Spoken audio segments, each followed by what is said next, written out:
What's up everybody, Dead Girl here. Today we're in Dublin, Ireland. That's right, JD and I have finally taken our well-delayed honeymoon.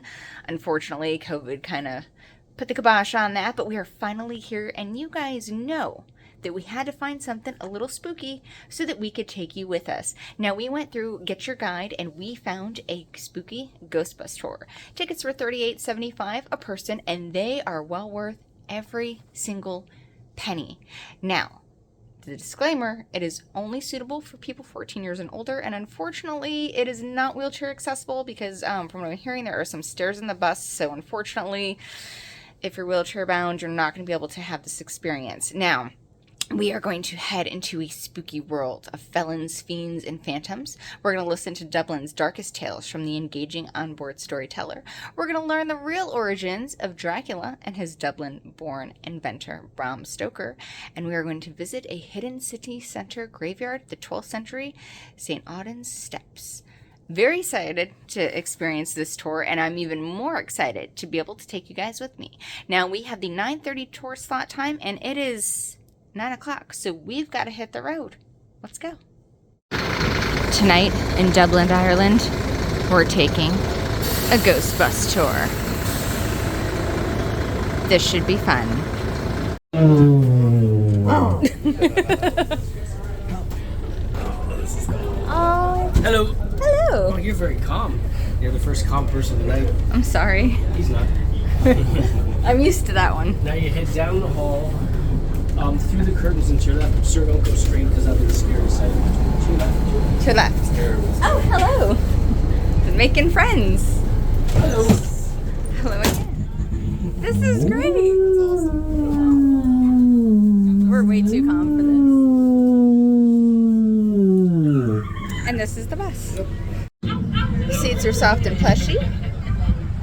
Seats are soft and plushy. This is going to be an interesting ride. Very excited. Can't wait.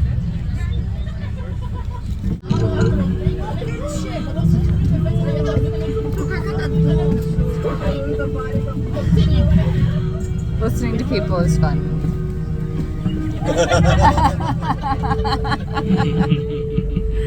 Our guide is great. I'm a fan. Hello. I'll try that again. Good evening. Good evening. Welcome on board the Dublin Ghost Bus. My name is Edgar. Though when I greeted you downstairs, many of you called me Jesus. This guy over here tried to punch me. Whereas that guy with the beard over there tried to feel me up. Oh, it's that kind of ride. And it was nice. But the guy in the back over there scared me the most. He had no expression. Very authentically scary, sir. Now, is the sound okay? Can everybody hear me? Yes. Excellent. So I'm Edgar. I'll be your host, your guide, your well, your therapist, sir.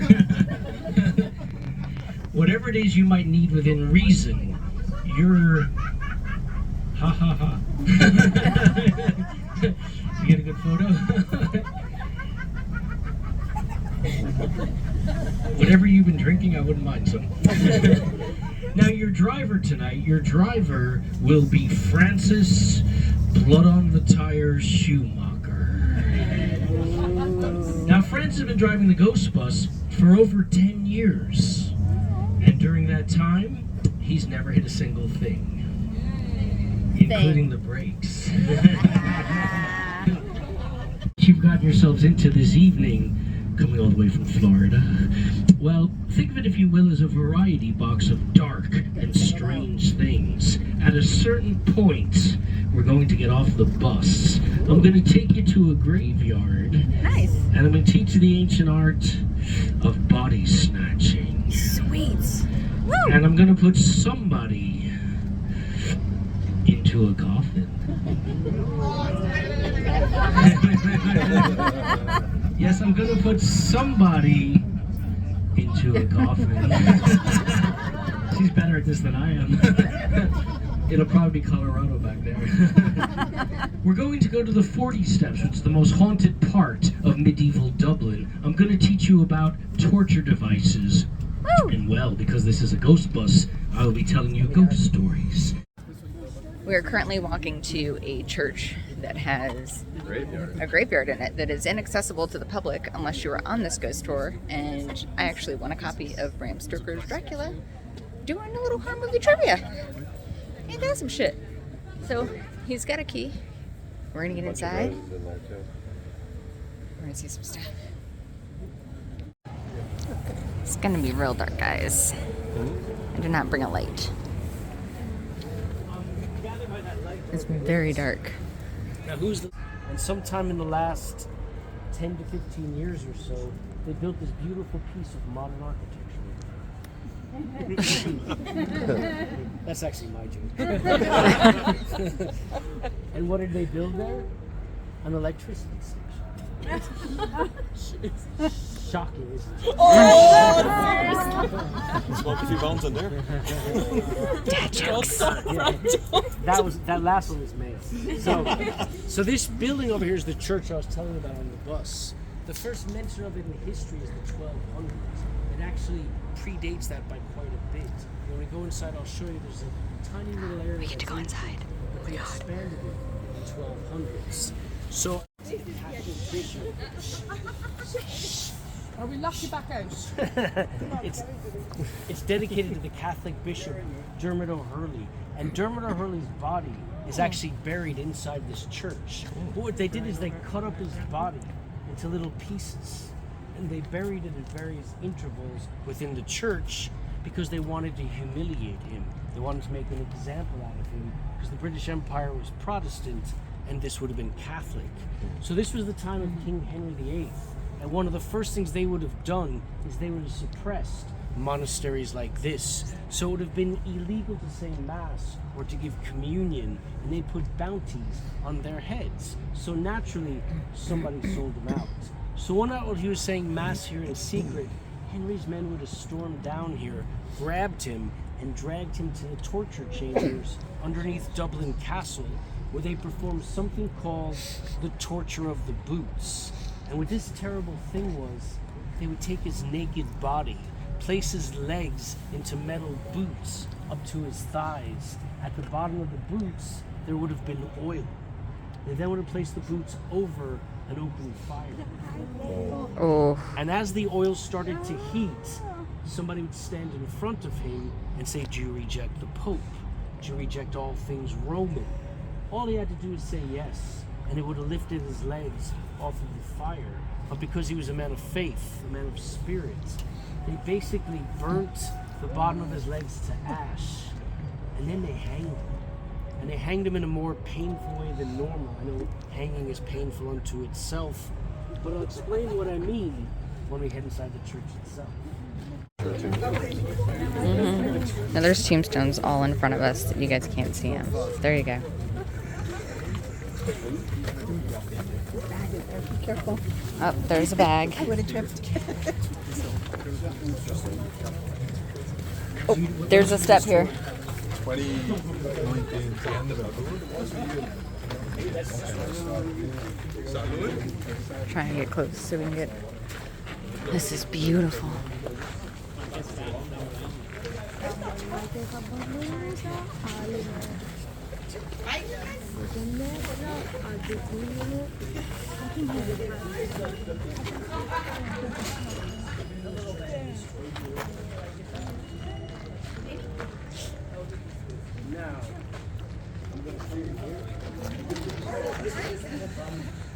Now, if you can, again, from my voice, if you can come up to this rope here, that would help me. So, they just put this up recently, and I'll tell you why, but this little area in here, this is the original church. Nobody knows how old this is. There would have been a wall right here. Where you guys are standing was built in the 1200s. We had a historian on the tour recently who told us the direction that the altar's facing in means it would not have been Catholic. So nobody knows who built this or who worshipped here, whereas the altar over there is facing the right direction for a Catholic church. Now, the reason why they put this thing up here, I actually have to say this, it's very sad that I have to say this, but these walls here are not very stable. So if you're one of those people that feel the need to climb, Please don't. It happened last week. I was standing over there and I heard a crash. And this guy was trying to climb here, and there's rocks down here, and he hurt himself. So they had to put this up as a barrier, which is crazy. But anyway, after they burnt O'Hurley's legs to ash, what they did is they hanged him with long strands of blackberry thorns. So it wasn't enough to kill him, it wasn't enough to burn his legs. They had to make sure that as the life was leaving his body, the thorns would dig into his neck and create as much physical pain as possible, if he could even feel pain after all he'd been through. Now, people made pilgrimages to this church up until the early 1900s, and quite often, in these windows here, they would see a vision. And they'd see a vision of a man reaching up as if holding onto a host, and they'd see blood dripping off his neck onto white garments. Now, in today's world, we tend to be more cynical, so we laugh at the idea of a vision, but back then, they made a pilgrimage here, so they felt blessed that they had a vision of the bishop. But anyhow, we'll let him rest in peace. His feast day is June 20th, and this year on that day, there were candles and pictures of saints and flowers all around that plaque outside. So there are still quite a few people here in Dublin that are very well aware of Bishop O'Hurley. Now, at the beginning of this tour, I told you I was going to teach you about grave robbing, didn't I? Yes. And I told you I was going to put somebody into a coffin, didn't I? Yes. Well, I didn't lie. So follow me over here. Physicians. There would have been 4 or 5 medical schools in Dublin at the time, and though some people did donate their bodies to science, for the most part, they got their bodies from grave robbers. And the grave robbers were affectionately called stiffy lifters.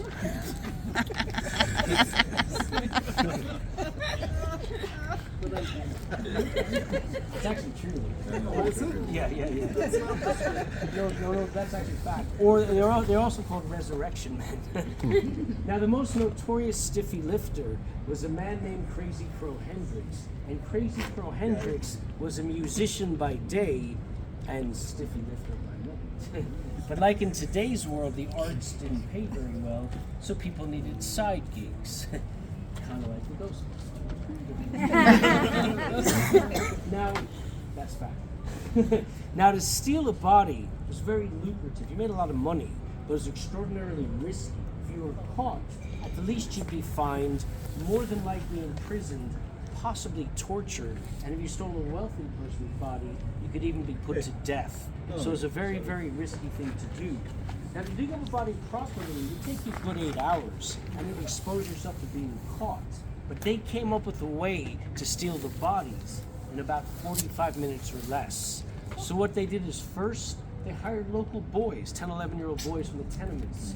The boys would spy on the funerals of the day for 2 reasons. One, they needed to know what direction the body was lying in, where the head was as opposed to the feet. And 2, they needed more than one grave, because it was tradition back then, especially in rural Ireland and places like Kildare, for families to have 2 to 3 day parties around their newly buried loved ones to keep the sticky with them. Now, could you do me a favor? Could you put your hand in there like this for a second? Now, for this next part, I need a volunteer. What's your name? Alexia, are you claustrophobic? Too bad. Come on over here, Alexia. You can give me a break. And where are you from? Utah. Oh, cool. Turn around and face everybody. And then say goodbye. Alexia, sit down right here.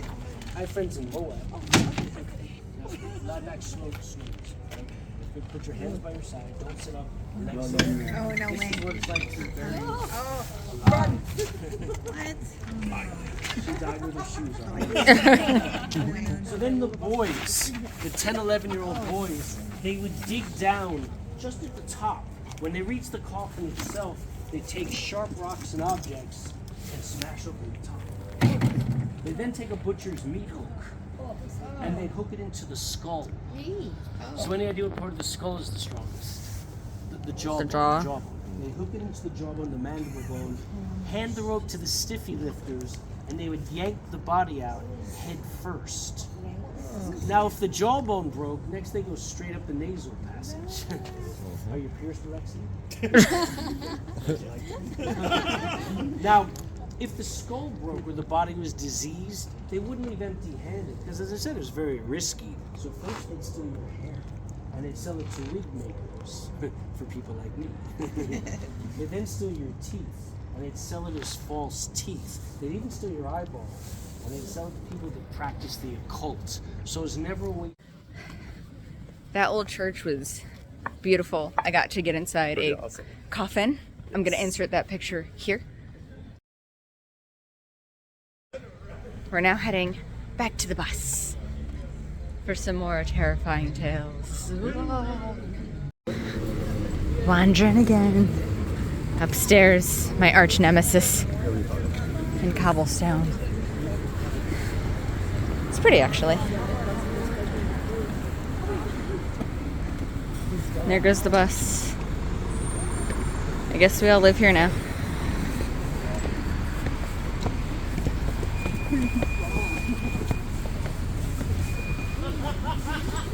Where are we? Where are we? Dublin? Yeah, Dublin, but where in Dublin?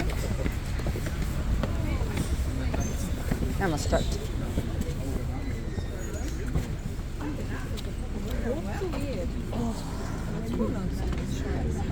Learn without limits.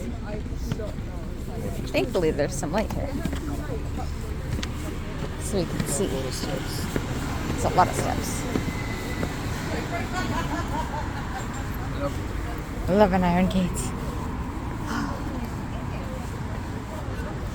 That's gorgeous.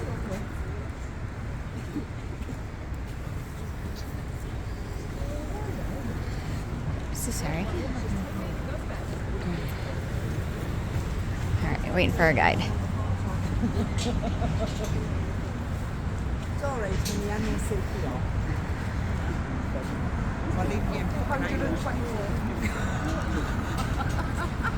Very pretty. This is a beautiful church. This is the Church of Ireland, St. Audien's Church, and the tour guide says that we're about to walk down the 40 steps of hell. Oh, so sorry, honey. Poor JD, I'm like walking into him.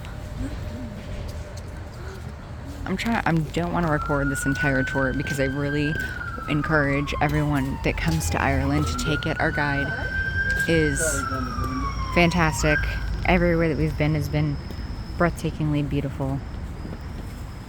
Old energy.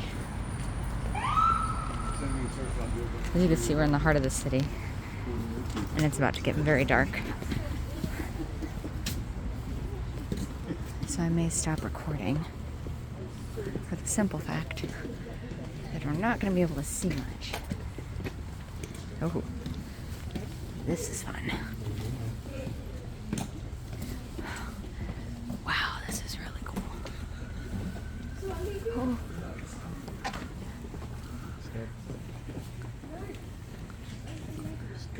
Let's look at the steps.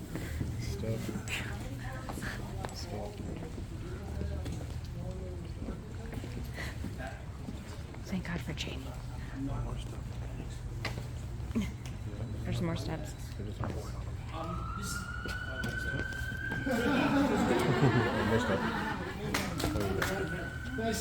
Yeah. This is the very last time I'll ever ask you people. My voice, I can probably hear it coming in. So, where we are right now, this was the medieval center of Dublin. And it was almost an underground city. It was full of tunnels and laneways or alleyways, stairways going down.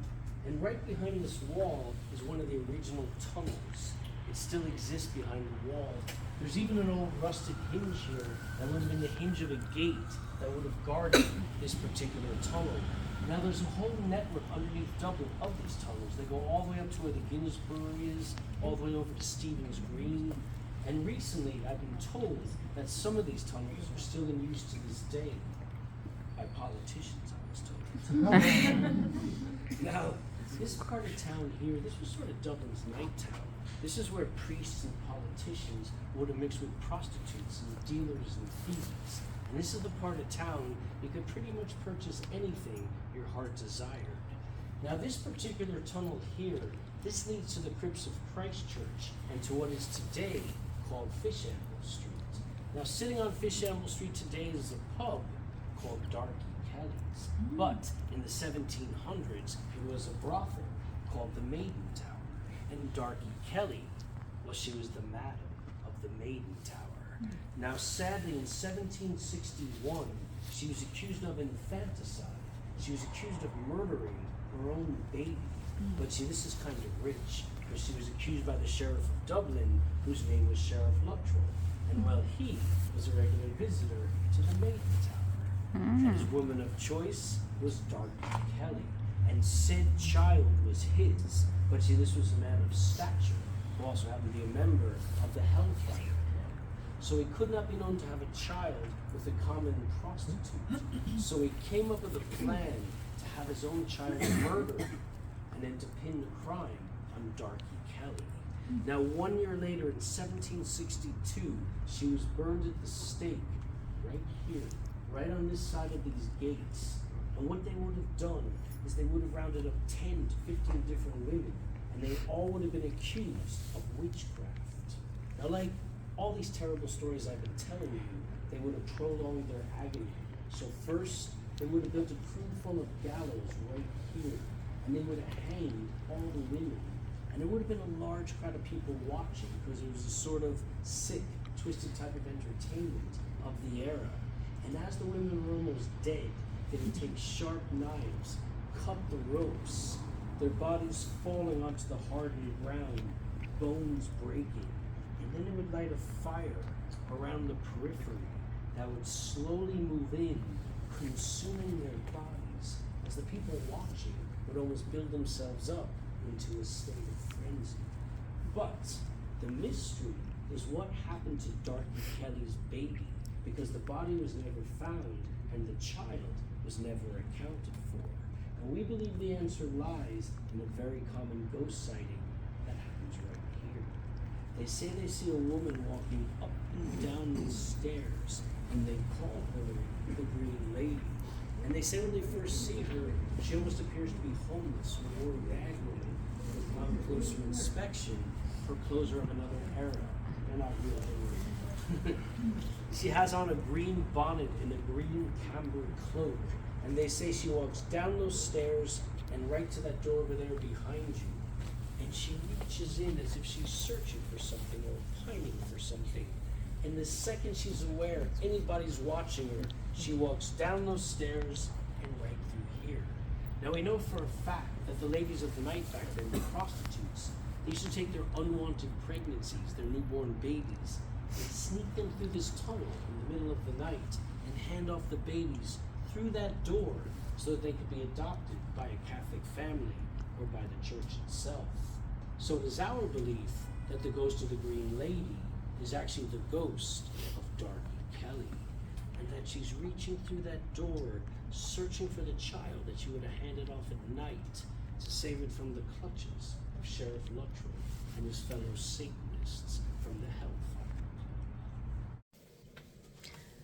All right, gang, we are back from our Ghost Bus tour. Our storyteller, his name was Edgar, and our bus driver was Francis, and they were both fantastic. It's pretty much what I expected it to be. Now, it is a double-decker bus, and the first floor is like a haunted walkthrough, complete with scare actor. Yeah, it was really fun listening to people scream all night. Erica and I kind of come from haunts and theme parks, and we're used to the sound of screams, and of course they kept trying to spook us. And we're a little impervious to it, but we had to keep smiling and chuckling every time we heard, somebody yell. And while we were on this tour, they actually had a little trivia. They did. We're not going to tell you what the answers are. No, because we're not. If you do this, we want you to be able to experience it. But Erica got all of them right. And then a few words she wasn't allowed to answer. Nobody else knew the answer. So then they went back to Erica, and of course, she answered it. Our bus guy, Edgar, he was so great. He was like, okay, who knows horror movies? And nobody kind of said anything. And I was like, All right, obviously, yes. Let's give this a go and see what happens. And he said classic horror movies, so I thought he was going to go back to like Universal Studios monsters and like old school Creature stuff. from the Black and- Lagoon, Yeah. Frankenstein's Monsters, Bride of. Nope, it was much more current than that. It and, was. It was pretty cool. And I will be happy to say that I nailed all 4 of them. Yeah, you did. All 4 of them, I got them. As JD said, he had a bonus question, and I knew it, and he looked at it, and he's like, you can't answer. And I was just like, but dude, I know it. So that was a ton of fun. Very interactive. I won a copy of Bram Stoker's Dracula, actually. And fun fact, Bram Stoker actually went to school here at Trinity College, which was really cool. And he was in 2, what are they called? They were like 2 types of groups that they had Clubs? here. Yes. Thank you. Words are failing me. He was in 2 different types of clubs simultaneously here in Dublin at Trinity College. So I thought that was some kind of some cool stuff. Anyway, so once you get up the bus and you go through the haunted house, Edgar begins his tales of fun things. And I've got, I don't know, man, we just had the best time. Yeah, it was an absolute blast. Now, there is a little bit of walking involved, so you're going to walk up the stairs to get through the haunt to your seated area. He's going to talk as you drive around, and then you're going to stop. Now, when you stop, he has keys. These keys lead to places that you can only get into with keys. Now, we're used to the haunted walkthrough or haunted, tours. That's what I'm going for. In St. Augustine and other places like that, where normally they just kind of walk around the exterior stuff. Yeah. They don't actually get to go inside of it. This one, we were inside of stuff. He had keys, and as you guys saw from the video, we were able to go into places that the general public is not allowed to go into. As JD's pointed out, he had special keys that would allow us to gain entrance. So that made this experience even much more amazing. And if you come to Dublin, Ireland, make sure that you do this tour. It is fantastic. We are going to be leaving a raving TripAdvisor review because they have done a fantastic job. Thank you guys for coming along and watching this video. And just a heads up, it is the original Ghost Bus tour. There's a few of them that run through here. Yeah. Find the original one. They're phenomenal. Like I said earlier, we're going to link it down below so it'll be easy for you guys to find. But thanks for coming with us. And until next time, keep it spooky. Sláinte. Bye.